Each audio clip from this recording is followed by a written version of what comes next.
ನಂಬಿಕೆಯ ಮೇಲೆ ಯಾವ ಒಂದು ಇದ್ರ ಮೇಲೆ ಅಲ್ಲಿ ಕೆಲಸ ಮಾಡಬೇಕು. ಟ್ರಾನ್ಸ್ಫಾರ್ಮರ್ ರಿಪೇರಿಯಲ್ಲಿದ್ದ 49 ವರ್ಷದ ಶೇಖ್ ಜಮೀರ್ ಬಲಿಯಾಗಿದ್ದಾನೆ. ಸಹೋದ್ಯೋಗಿ ಸಂಗಪ್ಪ ಅನ್ನೋರ ಜೊತೆಗೆ ನಯಾಪಟ್ನದಲ್ಲಿ ಕೆಲಸ ಮಾಡ್ತಾ ಇದ್ದ. ರಿಪೇರಿ ಮಾಡುತ್ತಿದ್ದ ಟ್ರಾನ್ಸ್ಫಾರ್ಮರ್ನಲ್ಲಿ ಕರೆಂಟ್ ಇದ್ದಿದ್ದಕ್ಕೆ ಬಲಿಯಾಗಿದ್ದಾನೆ.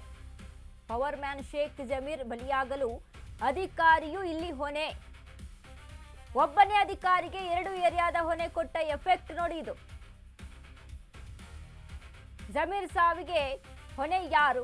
ಈ ಸಾವಿಗೆ ಸಿಗುತ್ತಾ ನ್ಯಾಯ? ಯಾರ್ ಸಾಹೇಬ್ರೆ ಉತ್ತರ ಕೊಡಿ. ಜಮೀರ್ ಕುಟುಂಬಕ್ಕೆ ನ್ಯಾಯ ಕೊಡಿ. ಏನ್ ನ್ಯಾಯ ಒದಗಿಸ್ಕೊಡ್ತೀರಿ ನೀವು? 49 ವರ್ಷದ ಶೇಖ್ ಜಮೀರ್ ಬಲಿಯಾಗಿದ್ದಾನೆ. ಟ್ರಾನ್ಸ್ಫಾರ್ಮರ್ ರಿಪೇರಿ ಮಾಡ್ತಾ ಇದ್ದಂತ ಸಂದರ್ಭದಲ್ಲಿ ಅಲ್ಲಿ ಕರೆಂಟ್ ಪಾಸ್ ಆಗುತ್ತೆ, ಅದು ಆಫೇ ಆಗಿಲ್ಲ.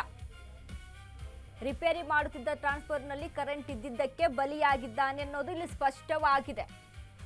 ಪವರ್ ಮ್ಯಾನ್ ಶೇಖ್ ಜಮೀರ್ ಎರಡೆರಡು ಕೆಲಸ ಮಾಡ್ತಾ ಇರುವಂತದ್ದು. ಎರಡೆರಡು ಕೆಲಸ ಅಂತ ಅಂದ್ರೆ ಎರಡೆರಡು ಏರಿಯಾ ಜವಾಬ್ದಾರಿ ಅಂತ ಅಂದ್ರೆ ಇಲ್ಲಿ ಗಮನ ಹರಿಸೋದಕ್ಕೆ ಆಗಿಲ್ಲ. ಸಂಬಳ ಮಾತ್ರ ಬರ್ಲಿ ಎರಡೆರಡು ಕಡೆ, ಬಟ್ ಕೆಲಸ ಮಾತ್ರ ಒಂದೇ, ಎಲ್ಲೋ ಒಂದ್ ಕಡೆ ಏನೋ ಒಂದು ಮಾಡ್ಕೊಂಡು ಓಡಾಡ್ಬಿಟ್ರೆ ಸಾಕು ಅಂತ. ಬಟ್ ಈಗ ಆ ಸಾವಿಗೆ, ಜಮೀರ್ ಸಾವಿಗೆ ಹೊಣೆ ಯಾರು? ಯಾರು ಅವ್ರು ಹೋದ ಪ್ರಾಣವನ್ನ ತೆಗೆದುಕೊಂಡು ಬಂದು ಕೊಡ್ತೀರಾ? ಅಷ್ಟು ಯಾವ ನಿಟ್ಟಿನಲ್ಲಿ ಯೋಚನೆ ಮಾಡ್ತಾರೆ ಅಂತ. ಒಬ್ಬಂಗೆ ಎರಡೆರಡು ಕ್ಷೇತ್ರವನ್ನು ಒದಗಿಸ್ಕೊಟ್ರೆ, ಎರಡೆರಡು ಕಡೆ ಕೆಲಸ ಮಾಡೋದಕ್ಕೆ ಅಲ್ಲಿ ಅವಕಾಶ ಮಾಡಿಕೊಟ್ರೆ ಅವನ್ನ ಎರಡೂ ಕೂಡ ನಿಭಾಯಿಸ್ತಾನ. ಅಲ್ಲಿ ಕೊಟ್ಟಿರೋರು ಎಂತವ್ರಿ? ಟ್ರಾನ್ಸ್ಫಾರ್ಮರ್ನಲ್ಲಿ ರಿಪೇರಿ ಮಾಡ್ತಾ ಇರ್ತಾನೆ, ಬಟ್ ಅಲ್ಲಿ ಕರೆಂಟ್ ಪಾಸ್ ಆಗ್ತಾನೆ ಇರುತ್ತೆ, ಕರೆಂಟ್ ಆಫ್ ಆಗಿಲ್ಲ. ಆ ಕಾರಣದಿಂದಾಗಿ ಜಮೀರ್ ಸಾವನ್ನ ಅಪ್ಪಿದ್ದಾನೆ. ಇದ್ರ ಹೊಣೆ ಯಾರು ತೆಗೆದುಕೊಳ್ತೀರಾ? ಈಗ ಖಾದರ್ ಅವ್ರು ತೆಗೆದುಕೊಳ್ತೀರಾ? ಜಾಸ್ ತೆಗೆದುಕೊಳ್ತೀರಾ? ಅಥವಾ ಇಂಜಿನಿಯರ್ ತೆಗೆದುಕೊಳ್ತಾನ? ಯಾರ್ ಜವಾಬ್ದಾರಿ ತೆಗೆದುಕೊಳ್ತೀರಾ? ಹೋದ ಪ್ರಾಣವನ್ನ ಯಾರು ತಂದು ಕೊಡ್ತೀರಾ ವಾಪಸ್ಸು? ಆಗುತ್ತಾ ನಿಮ್ ಕೈಲಿ? ಬೇಜವಾಬ್ದಾರಿತನ ಎಷ್ಟು ಮಟ್ಟಿಗೆ. ಈಗ ಎರಡು ದೋಣಿ ಮೇಲೆ ಕಾಲಿಟ್ಟು ಮಧ್ಯದಲ್ಲಿ ಇನ್ನೊಂದು ಪ್ರಾಣ ಅಲ್ಲಿ ಬಲಿಯಾಗಿದೆ.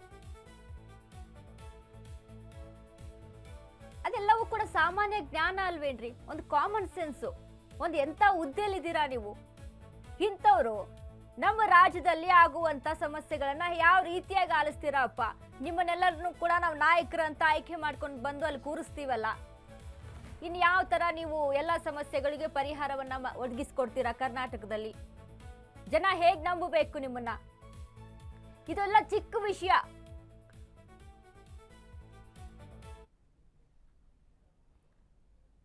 ಈ ರೀತಿಯಾಗಿ ಬೇಜವಾಬ್ದಾರಿಯುತ ನಾಯಕರನ್ನ ತೆಗೆದುಕೊಂಡು ಬಂದು ನಾವು ಹೆಂಗ್ರಿ ನಾಯಕರಂತ ಒಪ್ಕೊಂಡು ಇವರಿಗೆ ಜವಾಬ್ದಾರಿಯನ್ನ ಕೊಡೋದು?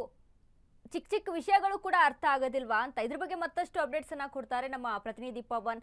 ಪವನ್, ಇದೀಗ ಇಬ್ಬರ ಒಂದು ಇದರಲ್ಲಿ ಮೂರನೆಯ ವ್ಯಕ್ತಿಯ ಒಂದು ಪ್ರಾಣ ಬಲಿ ಆಗಿದೆ. ಅಲ್ಲಿ ಇದಕ್ಕೆ ಯಾರು ಹೊಣೆ ಅನ್ನುವಂಥದ್ದು ಫೈನಲ್ ಆಗಿ ಬರುವಂತ ಪ್ರಶ್ನೆ.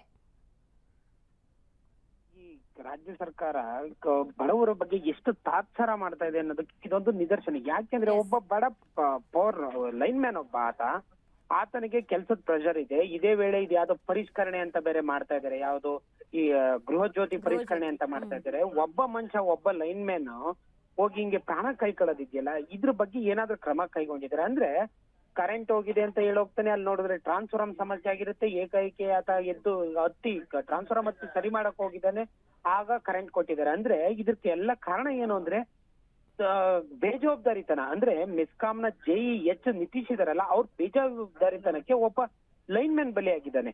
ಆತ ಯಾವ ಮಟ್ಟಕ್ಕೆ ಹಿಂಸೆ ಕೊಟ್ಟಿದ್ದಾರೆ ಅಂದ್ರೆ, ಕೊಣಾಜೆ ಮತ್ತೆ ಉಳ್ಳಾಲ 2 ಏರಿಯಾಕ್ಕೆ ಈತ ಒಬ್ಬನೇ ಇದ್ದಿದ್ದು, ಯಾರು ನಿತೀಶ್ ಅನ್ನೋನು. ಅವನ್ನ ತಂದಾಕಿದ್ದೆ UT ಖಾದರ್. 2 ಹುದ್ದೆ ಕೊಟ್ಟು ಇವನು ತಂದಿಲ್ಲ ಹಾಕ್ತಾರೆ. ಈತ ಹೇಳಿದ್ದೆ ನೀನ್ ಇಲ್ಲೋಗು ಅಂತಂದ್ ಹೇಳಿ ಕಳಿಸ್ಬಿಟ್ಟು ಮೊನ್ನೆ ಇವ್ರು ಯಾರು ಜಮೀರ್ ಅನ್ನೋರು ಟ್ರಾನ್ಸ್ಫಾರ್ಮರ್ ಕರೆಂಟ್ ಇಲ್ಲ ಅನ್ನೋ ಕಾರಣಕ್ಕೆ ಪಾಪ ಆತ ಹೋಗಿ ಕರೆಂಟ್ ರೆಡಿ ಮಾಡೋದಕ್ಕೆ ಹೋಗಿದ್ದಾನೆ. 2 ಕರೆಂಟ್ ಏಕೈಕಿ ಕರೆಂಟ್ ಕೊಟ್ಬಿಟ್ಟಿದ್ದಾರೆ. ಅಂದ್ರೆ ಕಮ್ಯುನಿಕೇಶನ್ ಗ್ಯಾಪ್ ಆಗಿದೆ. ಇದ್ರ ಅರ್ಥ ಏನು ಅಂದ್ರೆ, ಬೇಜವಾಬ್ದಾರಿ ತಂದಿಂದ ಒಬ್ಬ ವ್ಯಕ್ತಿ ಎರಡೆರಡು ಕಡೆ ಕೆಲಸ ಮಾಡಕ್ಕಾಗಲ್ಲ. ನಿತೇಶ್ ಅನ್ನೋರು JE ಆಗಿರೋಂಥವ್ರು, ಮೆಸ್ಕಾಂ JE, ಅವ್ರು ಎರಡೆರಡು ಕಡೆ ಕೆಲಸ ಮಾಡಲ್ಲ. 2 ಹೊಣೆ ಕೊಟ್ಟಿದ್ರೆ, ಒಂದ್ ಕಡೆ ಯಾರೋ KJ ಜಾರ್ ಟ್ರಾನ್ಸ್ಫರ್ ಮಾಡ್ತಾರೆ, ಇನ್ನೊಂದ್ ಕಡೆ ಇಲ್ಲ ಈ ಹೆಚ್ಚುವರಿ ಹೊಣೆಯನ್ನ ಹೊತ್ಕೊಂತದ್ದು ಯುಟಿಕಾದಾರ ಹೇಳ್ತಾರೆ. ಹ್ಮ್ ಯಾವ್ದೋ ಹಿತಾಸಕ್ತಿಗೋಸ್ಕರನ ಇನ್ನೊಬ್ರನ್ನ ಯಾರನ್ನೋ ಬಲಿ ಕೊಡೋದಿದೆಯಲ್ಲ, ಇನ್ನು ಎಲ್ಲಿವರೆಗೂ ಆಗ್ಬೇಕು? ಆತ ಕೆಲ್ಸದ ಮಧ್ಯೆ ಸಿಕ್ಕಾಕೊಂಡು ಕೆಲಸದಿಂದ ಅಂದ್ರೆ ಜಾಗರೂಕ ಕೆಲಸದಿಂದ ಸಮಸ್ಯೆ ಅನುಭವಿಸಿದ್ರೆ ಖಂಡಿತ ಅದಕ್ಕೆ ಒಂದು ನ್ಯಾಯ ಇದಾಗ್ಲಿ. ಆದ್ರೆ ಒಬ್ಬ ಅಮಾಯಕ ಯಾರ್ದೋ ಮಾಡಿದ ತಪ್ಪಿಗೆ, ಯಾರ್ದೋ ಕಮ್ಯುನಿಕೇಶನ್ ಗ್ಯಾಪ್ಗೆ, ಯಾರೋ ಮಾಡಿದ ಇದಕ್ಕೆ, ಯಾರೋ ಇದು ಬೇಜವಾಬ್ದಾರಿತನಕ್ಕೆ ಈ ಜಮೀರ್ ಅನ್ನೋರು ಮೃತಪಟ್ಟಿರೋದಿದೆಯಲ್ಲ, ಇದು ಅಕ್ಷಮ್ಯ ಸಹ ಸರ್ಕಾರಕ್ಕೆ ಮತ್ತೆ ಏನ್ ಇಂಧನ ಸಚಿವರಾಗಿರೋಂಥವ್ರು ಮತ್ತೆ ಉಸ್ತುವಾರಿ ಸಚಿವರಾಗಿದ್ದಂತ ಯುಟಿಕಾದರ್ ಅವ್ರಿಗೆ ಇದು ಒಳ್ಳೆ ಲಕ್ಷಣ ಅಲ್ಲ. ಇಷ್ಟು ವನಿತಾ. ಎಸ್ ಹೌದು ಪವನ್, ಥ್ಯಾಂಕ್ ಯು ನಿಮ್ಮೆಲ್ಲ